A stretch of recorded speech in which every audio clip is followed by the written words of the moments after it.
नमस्कार मित्रों, मैं एस.वी. भारद्वाज आपका दिल से अभिनंदन करता हूं।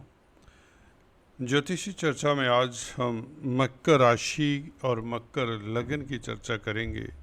दोस्तों, आपको अगर अपना लगन मालूम है तो ये चर्चा लगन पर भी आधारित है। आपके जीवन में कुछ खास, कुछ महत्वपूर्ण, कुछ बड़ा होने के संकेत देते हैं ये 75 दिन, ये 75 डेज।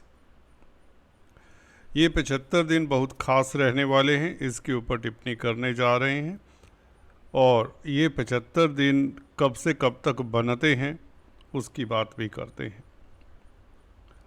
28 अप्रैल से लेकर 12 जुलाई तक ये 75 दिनों की हम चर्चा करेंगे। दोस्तों, इस अवधि में काफ़ी बड़े परिवर्तन भी होंगे मई जून के महीने में। इन बड़े परिवर्तनों का, इस प्लैनेटरी एक्सचेंज का, जो प्लैनेटरी एनर्जी है दाएं से बाएं शिफ्ट होगी तो उसका प्रभाव निश्चित तौर से ब्रह्मांड के ऊपर पड़ता है।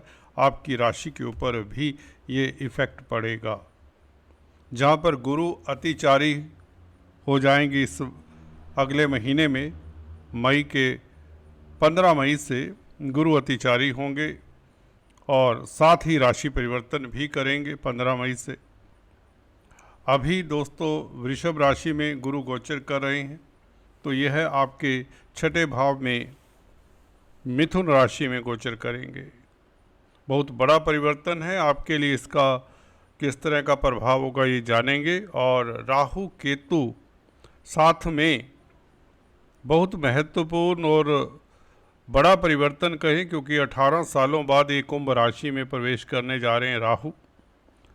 4 दिन पश्चात ही 18 तारीख को आपके धन भाव में, आपके फैमिली कुटुंब के भाव में राहु गोचर करेंगे। और इधर केतु मिस्टीरियस प्लैनेट अष्टम भाव में, जो कि पाताल का भाव है। तो केतु आपकी इंट्यूशन तो बढ़ाता ही है, आपका झुकाव पराविद्याओं की तरफ या अध्यात्म की तरफ इंटेंसिटी बढ़ जाती है।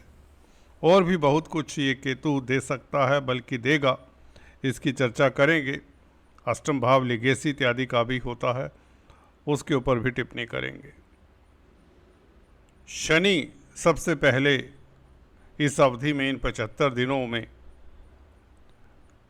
दोस्तों शनि नक्षत्र परिवर्तन करेंगे। उत्तरा भद्रापद नक्षत्र में 28 अप्रैल को प्रवेश कर जाएंगे। इसकी चर्चा हम नेक्स्ट वीडियो में कंप्लीटली करेंगे, पूरी तरह से इसके ऊपर टिप्पणी करेंगे। इसका पूरा प्रभाव जानने के लिए अगला वीडियो हमारा ज़रूर देखिए। यहाँ पर इतना बताना चाहता हूँ, शनि का अपने नक्षत्र में आ जाना, शनि को कई गुना और बल मिल जाता है। साथ में शुक्र 31 मई तक उच्चस्थ राशि में बैठे रहेंगे। ये बहुत महत्वपूर्ण होगा। पूरा मई का महीना शुक्र का साथ रहेगा शनि को, और शनि अपने नक्षत्र में होंगे, स्व नक्षत्र में। चर्चा को आगे बढ़ाने से पहले, अगर आप पहली बार हमारे इस चैनल पर आए हैं तो आपसे निवेदन है, कृपया लाइक करें, शेयर करें, सब्सक्राइब करने के पश्चात बेल आइकन दबा दिया करें। नहीं तो कई बार ऐसा होता है, आप ही फिर शिकायत करते हैं कि मकर राशि, मकर लगन के ऊपर आजकल वीडियोस काफ़ी कम डाल रहे हैं, तुला की बहुत डाल रहे हैं। तुला वाले झट से सब्सक्राइब कर देते हैं, मैंने ये देखा है।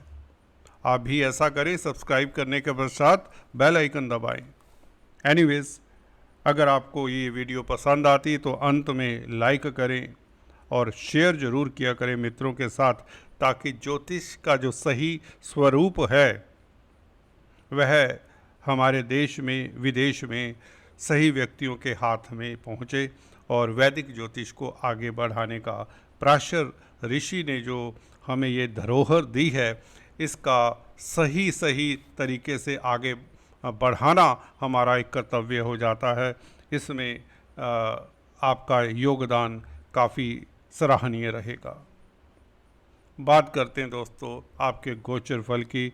मई जून का महीना खास प्रभावित रहेगा। ये जो मैंने परिवर्तन बताए हैं क्या फल दे सकते हैं ग्रह, इसकी चर्चा करते हैं। सबसे पहले आपके प्रिय ग्रह शनि की बात कर लें। शनि के बारे में हम 2 पंक्तियों में बात करेंगे, क्योंकि अगले वीडियो में हम नक्षत्र की बात करेंगे शनि के। तृतीय भाव में शनि सभी को विदित है, आप सभी जानकार हैं, जानते हैं कि आपको पराक्रमी बनाते हैं, आपको राजयोग देते हैं। राजयोग का मायने ये होता है कि आप की तरक्की होती है। अगर कोई रेडी लगाता है, कोई फड़ी लगाता है, कोई छोटा काम करता है, उसकी भी तरक्की होती है। इसे हम राजयोग कह सकते हैं एस्ट्रोलॉजिकली अगर बात करें तो। राजयोग का मतलब ये नहीं कि सभी राजा बन जाते हैं, कहने का मतलब एस्ट्रोलॉजी की लैंग्वेज में राजयोग उसे कहते हैं जो जब व्यक्ति की स्थितियां सुखद होने वाली हों, जब उसे चारों तरफ से प्रसन्नता मिले, धन लाभ हो। तो शनि आपको जो भी मकर राशि, मकर लगन रखता है, उनके लिए राजयोग कारक है और आप इस अवधि में तरक्की करेंगे, धन का फायदा होगा, खासकर नक्षत्र परिवर्तन से, क्योंकि धन स्थान के मालिक हैं। और इस अवधि में पराक्रम में खास वृद्धि होगी, कॉन्फिडेंस में वृद्धि होगी और यात्राओं से भी लाभ होगा। बंधु बांधवों का, अनुजों का खास साथ मिलेगा और लव लाइफ आपका बेहतर होगा। स्पेकुलेशन से आपको लाभ होगा, क्योंकि शुक्र के साथ हैं शनि पूरा मई का महीना। संतान की ओर से आप इस महीने, मई के महीने में कोई शुभ समाचार पा सकते हैं। दाम्पत्य जीवन जो नासाज बीच बीच में हो जाता रहा है, वह दाम्पत्य जीवन भी ट्रैक पर रहेगा, पटड़ी पर आ जाएगा।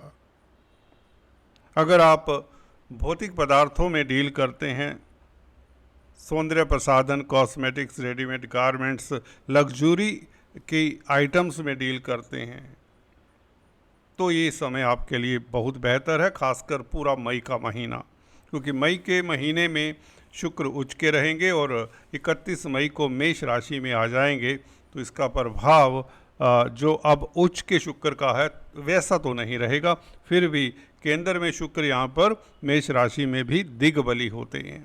और 10th हाउस को देखेंगे तो 31 मई के पश्चात जून में कार्यस्थल पर तरक्की की संभावनाएं बनाए रखेंगे, बल्कि तरक्की 100% कुछ लोगों की होती ही होती है। अगर आप आर्टिस्ट हैं, आर्किटेक्ट हैं या इंटीरियर डिज़ाइनर हैं, कलाकार हैं, ग्लैमर की फील्ड में हैं, सेलिब्रिटी हैं, फिल्म लाइन में हैं, मॉडलिंग करते हैं, तो आपके लिए समय जून का महीना और भी बेहतर रहेगा। आज की तारीख में भी आपको क्रिएटिव तो बनाते हैं। अगर आप एक्टिंग के क्षेत्र में हैं तो आप अच्छे एक्टर साबित होते हैं, अच्छे फाइन आर्टिस्ट साबित होते हैं, अच्छे राइटर साबित होते हैं। और कम्युनिकेशन से इस कॉम्बिनेशन के कारण, शनि राहु शुक्र के कॉम्बिनेशन के कारण, जो कि 18 मई तक बना रहेगा, आपको शुभ समाचार मिलेंगे। कोर्ट कचहरी में फतेह के योग बनते हैं। राहु 2nd हाउस में हो तो आप वाणी से लोगों को भ्रम में डालकर, हिप्नोटाइज करके धन कमाने वाले भी हो सकते हैं। गौर करिए, आपका हथियार रहेगा वाणी, स्पीच भी, क्योंकि राहु जहाँ पर बैठता है उस भाव के ऊपर इसका पूरा पूरा कंट्रोल रहेगा। आपको, आपकी इच्छाओं को जगाएगा, धन की लालसा बढ़ाएगा, धन प्राप्ति के लिए आप यत्न प्रयत्न भी करेंगे। परंतु ऐसा देखा गया है, राहु 2 नंबर के कार्य, या यूँ कहें जिसे समाज पारित नहीं करता, शॉर्टकट से कहें तो धन कमाने की लालसा भी जगाता है। आजकल के परिप्रेक्ष्य में कहें तो यह बहुत ज़्यादा गलत नहीं है। ये स्पेकुलेशन का कामकाज भी हो सकता है, ये लॉटरी का कामकाज भी हो सकता है। ये कुछ कंपनियों में लोग इन्वेस्ट करते हैं, जिसे हम चिट फंड कंपनीज कहते हैं, उनसे आपको ज़रूर गुरेज करना चाहिए, क्योंकि ऐसी कंपनीज अंततः डूबती हैं, मनी लॉन्ड्रिंग एक्ट के तहत फंस जाती हैं। राहु आपको इधर ले जा सकता है, राहु अजनबियों से आपका नाता डेवलप कर सकता है, तो आप इस चक्रव्यूह में फंस ना जाएं, इसलिए कह रहा हूं, क्योंकि आपकी लालसा होगी कि आपके पास इतना धन हो कि खत्म ना हो, आपकी आने वाली पीढ़ियां भी राज करें। इस तरह के विचार भी देता है राहु। कहते हैं कि राहु अनलिमिटेड डिजायर्स को जगाने वाला है, आपकी इच्छाओं को 7वें आसमान तक ले जाता है। आप वो तक सोच लेते हैं कभी कभार जो आपको हैरानी होती कि आप सोच क्या रहे हैं। फिक्शन की दुनिया में, यथार्थ में नहीं रहने देता राहु। और कई बार आपके एक्शन भी वैसे ही हो जाते हैं और कई बार इससे सफलता भी मिलती है। धन का अंबार लगाने में ये राहु आपका मददगार तो होगा, परंतु थोड़ी सी प्रैक्टिकल अप्रोच उसमें मिक्स कर दें। गौर करिए दोस्तों, बी प्रैक्टिकल, राहु आपको ऊंचाइयां देगा। बी प्रोफेशनल, राहु आपको ऊंचाइयां देगा। हकीकत को देखिए तो आप कामयाब होंगे। शॉर्टकट जरूर अपनाइए, हर कोई अपनाता आज की डेट में, परंतु गलत तरीके की तरफ मत जाएं। सही तरीके भी होते हैं और उसमें स्पेकुलेशन, शेयर स्टॉक मार्केट में इन्वेस्ट करना, म्यूचुअल फंड्स में इन्वेस्ट करना, प्रॉपर्टी में इन्वेस्ट करना, गोल्ड में इन्वेस्ट करना, ये भी शॉर्ट कट के तरीके हैं, जल्दी जल्दी धन कमाने के तरीके हैं। तो कहने का मतलब आपका luxury life ups and downs में रह सकता है।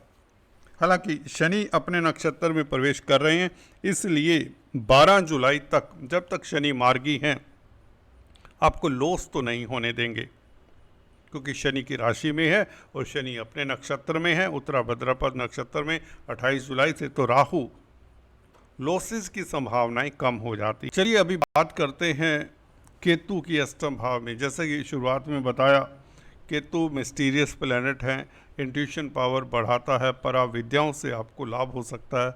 आपकी इंटेंसिटी, आपकी डिज़ायर, आपकी इच्छा अध्यात्म की तरफ होगी कि अध्यात्म में कुछ किया जाए, रिद्धि सिद्धि, तंत्र मंत्र, इस तरह भी आपका झुकाव हो सकता है। और आप स्पाइंग का कामकाज करते हैं, रिसर्च का कामकाज करते हैं, तो उसमें भी आप काफ़ी इंटरेस्टेड रहेंगे। गुरु की स्थिति आपके लिए छठे भाव में, यूँ तो गुरु बहुत बेहतर फल नहीं देते, परंतु दृष्टियाँ शुभ होती हैं, इसलिए राहु को कंट्रोल करेंगे, धन भाव को देखेंगे गुरु, तो विदेशों से आपको लाभ होगा। आपके जो शॉर्टकट से धन कमाने की लालसा है, उसमें गुरु भी हिस्सेदारी कर सकता है, गुरु की मदद मिल सकती है कहें तो राहु के ऊपर एस्पेक्ट के कारण। विदेशों से, मल्टीनेशनल कंपनी से आपको लाभ होगा, ये बात तो निश्चित है। और मेडिकल क्षेत्र से भी आपको लाभ होगा और पराविद्याओं से लाभ होगा, अध्यात्म से लाभ होगा। गुरु की 12वें भाव के ऊपर दृष्टि, आप डेफिनेटली विदेश यात्रा भी कर सकते हैं इस अवधि में, क्योंकि राहु भी सेकंड हाउस में है। तो फैमिली से आपको धन कमाने की लालसा जो जगेगी वह दूर ले जाता है राहु।